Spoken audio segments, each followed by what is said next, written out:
अस्सलाम वालेकुम dear student, आज हमने नाइन्थ क्लास की जो केमिस्ट्री है इसका chapter number 8 periodic table and periodic properties का बहुत important topic 8.4 variations of periodic properties in periods and groups को आज आपने स्टडी करना है।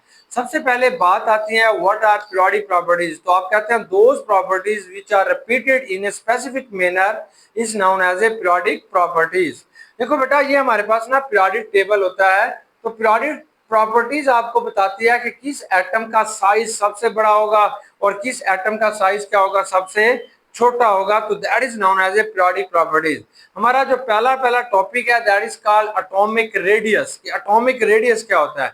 आमतौर पर यह तस्वर किया जाता है कि ये जो एटम होगा इसके सेंटर में न्यूक्लियस होता है और इसके इर्द गिर्द बच्चों इलेक्ट्रॉनिक क्लाउड होगा, यानी इलेक्ट्रॉन जो होते हैं वो एक बादल की शक्ल में न्यूक्लियस के इर्द पाए जाते हैं।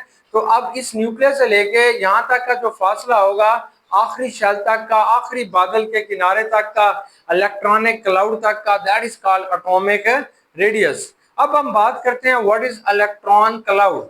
तो ये जो इलेक्ट्रॉन क्लाउड होता है मतलब न्यूक्लियस के इर्द ये बादल पाया जाता है। इलेक्ट्रॉन जो होते हैं वो ऐसे लेयर की शक्ल में, लहरों की शक्ल में ऐसे फैले हुए होते हैं। जैसे आप धुएं को देखें, किसी जगह पे धुआं निकल रहा होता है तो वैसे फैला हुआ आपको नजर आ रहा होता है।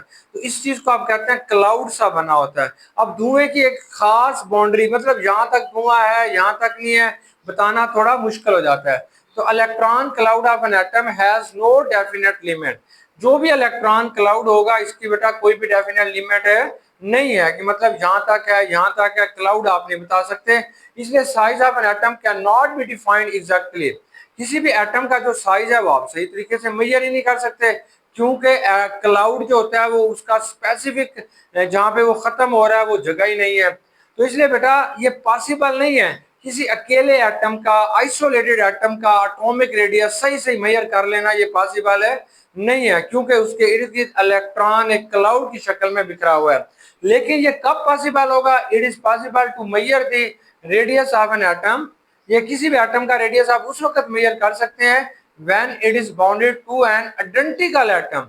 जब वैसा ही एटम एक और एटम के साथ जुड़ा हुआ होगा तब आप बता सकते हैं कि इसका रेडियस यहां से यहां तक है। अब आप डेफिनेशन करते हैं कि व्हाट इज एटॉमिक रेडियस। तो बेटा आपके पास ये दो आइडेंटिकल एटम है, ये वाले दो। अब ये इसका न्यूक्लियस है, ये बेटा दूसरे एटम का न्यूक्लियस है। अब दोनों के न्यूक्लाई मतलब यहां से लेके यहां तक जो फासला है इसे हम कहते हैं half distance between the nuclei. ये अगले का ये भी हाफ डिस्टेंस है, आधा फासला है। तो अब आप इसको डिफाइन करते हैं half of the distance between the nuclei of two identical bounded atom. अगर दो एक जैसे एटम आपस में जुड़े हुए हों तो दोनों के न्यूक्लाई का जो हाफ फासला होता है that is known as a atomic radius. For example ये कार्बन के एटम है, ये दोनों कार्बन कार्बन के एटम है, तो इनके दरमियान में जो फासला बनता है वो 154 पिकोमीटर होगा। अब एक कार्बन का फासला कितना होगा? तो आपने एक एटम को देख लें, अब उसका इतना होगा तो इसको दो पे तकसीम कर दें तो 75 पिकोमीटर आ जाएगा। That is known as a atomic radius. अब एटॉमिक रेडियस के यूनिट क्या होंगे, किस चीज में आप इससे मेजर करेंगे? तो इसके जो यूनिट होते हैं वो बेटा पिकोमीटर होंगे। 1 पिकोमीटर इज इक्वल टू 10 की ताकत माइनस 12 मीटर के बराबर होगा। या बेटा इसका नैनोमीटर इसका यूनिट होता है और हम जानते हैं कि 1 नैनोमीटर इज इक्वल टू 10 की ताकत माइनस 9 मीटर के बराबर होगा। अब आपने बताना है variation of atomic radius in a period. कि पीरियोडिक टेबल के अंदर लेफ्ट टू राइट की तरफ जो एलिमेंट अरेंज होते हैं इन्हें बेटा पीरियड कहते हैं। तो पीरियड के अंदर एटॉमिक रेडियस का क्या कंसेप्ट होगा? तो अब हम सेकंड पीरियड की एग्जांपल लेते हैं। सेकंड पीरियड के अंदर जो एलिमेंट आते हैं उनको हम कहते हैं lithium, beryllium, boron, carbon, nitrogen, oxygen, fluorine और नियॉन। इसको आपने याद कर लेना, listen BBC news on Friday night. अब इनकी एटॉमिक रेडियस अगर देखे गए तो लिथियम का एटॉमिक रेडियस सबसे ज्यादा है, 152 पिकोमीटर है। बेरिलियम का बेटा 113 पिकोमीटर है, 113 पिकोमीटर है। बोरान का 88 पिकोमीटर है। कार्बन का 77 पिकोमीटर है। नाइट्रोजन का 75 पिकोमीटर है। ऑक्सीजन का 73 पिकोमीटर है। फ्लोरीन का बेटा 71 पिकोमीटर है और नियॉन का जो होता है वो 69 पिकोमीटर है। तो ये वाला जो हिस्सा होगा इसे हम कहते हैं लेफ्ट हैंड साइड। तो लेफ्ट हैंड साइड से राइट हैंड साइड की तरफ जाते हुए एटॉमिक रेडियस का साइज डिक्रीज होता जा रहा है। अब ये क्यों होता जा रहा है, इसकी रीजन हम बताते हैं। वाई ऐसा क्यों हो रहा है? तो बेटा देखें, लिथियम के हमारे पास 2 इलेक्ट्रॉन होते हैं। ये लिथियम का है, इसके अंदर यहाँ पे टोटल यहाँ पे बेटा लिथियम जो है इसका एटॉमिक नंबर 3 है। इसके अंदर जो पाए जाने वाले इलेक्ट्रॉन की तादाद होती है वो 3 होगी। तो इसमें पहले शेल के अंदर 2 इलेक्ट्रॉन है और आखिरी शेल के अंदर बेटा 1 इलेक्ट्रॉन है। तो हमारे पास ये 3 इसका जो है प्रोटॉन है, इसके न्यूक्लियस के अंदर 3 प्रोटॉन पाए जाते हैं। अगर बेरिलियम को देखो तो इसका बेटा साइज थोड़ा क्या हो जाएगा, कम हो जाएगा। इसके बेरिलियम का जो हमारे पास वो है एटॉमिक नंबर है, वो हमारे पास बेटा इसके बेरिलियम के अंदर जो है वो 4 प्रोटॉन है।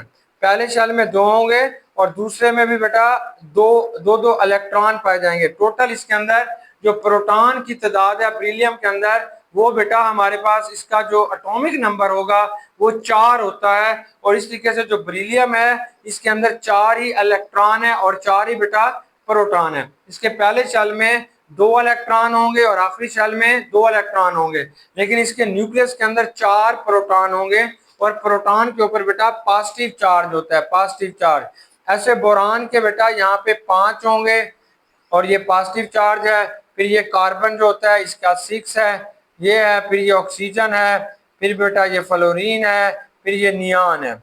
अब एक बात को आपने तवज्जो से देखना है कि जैसे जैसे आप लेफ्ट टू राइट की तरफ मूव कर रहे हैं, लेफ्ट टू राइट की तरफ मूव कर रहे हैं तो इलेक्ट्रॉन की तादाद बढ़ रही है। इलेक्ट्रॉन की तादाद तो बढ़ रही है लेकिन नंबर ऑफ शेल नहीं बढ़ रहे। नंबर ऑफ शेल जो होते हैं वो कांस्टेंट रहते हैं, सिर्फ 2 हैं। लिथियम के भी 2 शेल हैं, नियान के भी 2 शेल हैं। लिथियम के 3 इलेक्ट्रॉन 2 शेलों में रह रहे हैं और नियान के 10 इलेक्ट्रॉन बेटा 2 शेल के अंदर रह रहे हैं। तो अब हमने ये देखा कि लेफ्ट टू राइट की तरफ जाते हुए इनके न्यूक्लियस के अंदर पॉजिटिव चार्ज भी इंक्रीज हो रहा है। जैसे हमारे पास अगर आपने ग्रुप नंबर 3 से चलते हैं तो ग्रुप नंबर 3 जो होता है इसके अंदर 5 पॉजिटिव चार्ज होगा, 5 पॉजिटिव चार्ज है। जबकि लिथियम के न्यूक्लियस के अंदर 3 पॉजिटिव चार्ज है और बोरान के अंदर बेटा 5 पॉजिटिव चार्ज है। ऐसे चलते चलते फ्लोरीन के अंदर 9 पॉजिटिव चार्ज है। मतलब जैसे जैसे इनके अंदर प्रोटॉन की तादाद बढ़ेगी उसे हम पॉजिटिव कहते हैं। तो that is known as a nuclear charge. इसको आपने जो नाम देना है वो न्यूक्लियर चार्ज होता है। तो लेफ्ट टू राइट की तरफ इनका न्यूक्लियर चार्ज बढ़ रहा है। तो न्यूक्लियर चार्ज क्या होता है? ये एक फोर्स ऑफ अट्रैक्शन होती है बिटवीन न्यूक्लियस एंड इलेक्ट्रॉन। तो इसको हम डिफाइन कर लेते हैं, व्हाट इज न्यूक्लियर चार्ज, कि भाई ये न्यूक्लियर चार्ज क्या होगा। तो यहाँ पे आपने बताना है ये फोर्स ऑफ अट्रैक्शन है। फोर्स ऑफ अट्रैक्शन ये कशिश की बच्चों एक ताकत होती है between nucleus and electron. Nucleus के दरमियान में एंड बेटा इलेक्ट्रॉन्स के दरमियान में कशिश की एक क्या होगी, ताकत होगी, इस कॉल्ड न्यूक्लियर चार्ज। तो आपके पास शेल तो कांस्टेंट है लेकिन लेफ्ट टू राइट की तरफ न्यूक्लियर चार्ज बढ़ रहा है। न्यूक्लियर चार्ज की बढ़ने की वजह से उसके साइज जो होते हैं वो बेटा श्रिंक होते जा रहे हैं। तो आपने ये इसका कंसेप्ट बुक में लिख लेना है कि atomic radius is inversely proportional to nuclear charge. ये शॉर्ट क्वेश्चन में आएगा, why lithium has larger size than boron than carbon than nitrogen, why. तो आप बताएंगे बिकॉज बोरान या कार्बन का न्यूक्लियर चार्ज ज्यादा है, उसका न्यूक्लियर चार्ज ज्यादा है, इसलिए बेटा उसके न्यूक्लियस और इलेक्ट्रॉन के दरमियान में कशिश ज्यादा है, इसलिए वो सुकड़ जाते हैं और साइज क्या हो जाएगा, डिक्रीज हो जाएगा। जबकि लिथियम का जो न्यूक्लियर चार्ज है वो कम है, इसलिए इसका जो साइज होगा वो थोड़ा फैला हुआ होगा, इसका इलेक्ट्रॉनिक क्लाउड ज्यादा फैला होगा। जबकि लेफ्ट टू राइट की तरफ जाके इलेक्ट्रॉनिक क्लाउड को न्यूक्लियस अपनी तरफ खींच लेता है और उसका साइज क्या हो जाएगा, डिक्रीज हो जाएगा। बेटा अब हमने एटॉमिक रेडियस ग्रुप के अंदर डिस्कस करना है कि ग्रुप के अंदर इसका क्या ट्रेंड होता है। तो अब हमने फर्स्ट ग्रुप हमारे पीरियोडिक टेबल का जो पहला ग्रुप है उसके एलिमेंट्स को हम लिखते हैं। पहले ग्रुप में बेटा हाइड्रोजन को छोड़ के पहले ग्रुप के जो एलिमेंट होंगे वो आपने कहना है हाली ने। हाइड्रोजन आपने नहीं लिखना, बाकी आप लिखोगे। तो ये हाली ने, ये सोडियम आएगा, हाली ने की रब से फरियाद, रब से फरियाद। तो ये बेटा इसके एलिमेंट्स जो होते हैं वो हमारे पास आ जाएंगे, ये सीजियम तक आएंगे। ये वाला जो होगा ये सीजियम होगा, सीजियम तक उन्होंने बताया हुआ है तो उसको लिखोगे। अब बेटा इनके कितने इलेक्ट्रॉन और कितने शेल होते हैं, तो आपने याद रखना है कि ये जो आपके पास फर्स्ट एलिमेंट होगा इसके सिर्फ 2 शेल होंगे, जो थर्ड एलिमेंट होगा इसके बेटा 3 शेल होंगे, जो फोर्थ एलिमेंट होगा इसके लास्ट इलेक्ट्रॉन चौथे शेल में होंगे, जो पांचवा होगा इसके लास्ट शेल बेटा पांचवें शेल के अंदर होंगे लास्ट इलेक्ट्रॉन, जो छठा एलिमेंट हमने लिखा है तो इसके लास्ट इलेक्ट्रॉन 6 शेल के अंदर होंगे। तो अब आप देख रहे हैं कि इनके शेल बढ़ते जा रहे हैं, जब नंबर ऑफ शेल बढ़ते जा रहे हैं तो साइज भी क्या हो जाएगा, इंक्रीज हो जाएगा। यानी ये जो एटॉमिक रेडियस होगा, आप बताओगे कि ये जो एटॉमिक रेडियस है एटम का, जो हमारे पास साइज होगा that is directly proportional to the number of shell, कि अगर शेल ज्यादा है तो रेडियस भी क्या होगा, ज्यादा हो जाएगा। शेल क्यों ज्यादा है, क्योंकि नंबर ऑफ इलेक्ट्रॉन बढ़ रहे हैं। अब बेटा लिथियम के अंदर टोटल इलेक्ट्रॉन होते हैं 3, इसके आउटर मोस्ट शेल में 1 इलेक्ट्रॉन है, वो निकाल के इसके जो इनर इलेक्ट्रॉन होंगे वो 2 हो जाएंगे। अब 3 में आपने 8 जमा करेंगे तो इसके 11 इलेक्ट्रॉन बनते हैं, इसमें फिर बेटा 8 जमा करोगे तो इसमें 19 इलेक्ट्रॉन बनेंगे, इसमें 18 जमा करोगे तो 37 इलेक्ट्रॉन बनेंगे, इसमें फिर आपने 18 जमा करने हैं तो ये 55 इलेक्ट्रॉन बनेंगे। अब आपने आउटर मोस्ट इलेक्ट्रॉन निकाल देने हैं। लिथियम के पास टोटल 3 इलेक्ट्रॉन है, 1 निकाल दिया बाकी 2 बच गए। अब लिथियम का जो साइज होता है वो 3 इलेक्ट्रॉन के साथ 152 पिकोमीटर है, यानी 2 शेल के साथ। अब बेटा अगर सोडियम के 11 इलेक्ट्रॉन होते हैं, 1 निकाल के यहाँ पे इनर इलेक्ट्रॉन इसके 10 होते हैं, तो इसका जो साइज होता है वो 186 पिकोमीटर होगा। ये जो पोटाशियम है बेटा, इसका पास जो है 19 इलेक्ट्रॉन है, आखिरी इलेक्ट्रॉन आपने नहीं लिखना, लेकिन इनर इलेक्ट्रॉन इसके 18 होते हैं, तो इसका जो साइज होगा वो 227 पिकोमीटर हो जाएगा। रुबिडियम जो है इसके पास 37 इलेक्ट्रॉन होते हैं, लास्ट इलेक्ट्रॉन को काउंट नहीं करते तो इनर इलेक्ट्रॉन इसके 36 हो जाएंगे, इसका साइज और बढ़ जाएगा 248 पिकोमीटर हो जाएगा। और सीजियम के अंदर 55 इलेक्ट्रॉन होते हैं, एक छोड़ के इनर इलेक्ट्रॉन इसके 54 हो जाएंगे, तो इसका जो साइज होगा वो 265 पिकोमीटर है।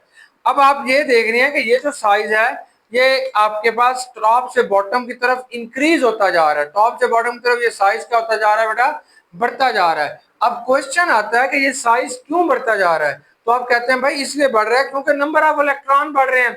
वो आपसे पूछता है लिथियम का साइज क्यों छोटा है, सीजियम का क्यों बड़ा है, तो आप बताते हैं भाई क्योंकि सीजियम के अंदर 7 शेल हैं और इसके अंदर 55 इलेक्ट्रॉन है इसलिए उसका साइज बड़ा है, और लिथियम के अंदर 2 शेल है और इसके अंदर जो इलेक्ट्रॉन है वो 3 है, इसलिए इसका साइज क्या होता है, छोटा होता है। तो आप बताओगे बेटा किसी भी पीरियोडिक टेबल के अंदर टॉप से बॉटम की तरफ जाते हुए एटॉमिक साइज जो होगा वो इंक्रीज होना शुरू हो जाता है, क्योंकि यहाँ पे न्यूक्लियर चार्ज डिक्रीज होना शुरू हो जाएगा।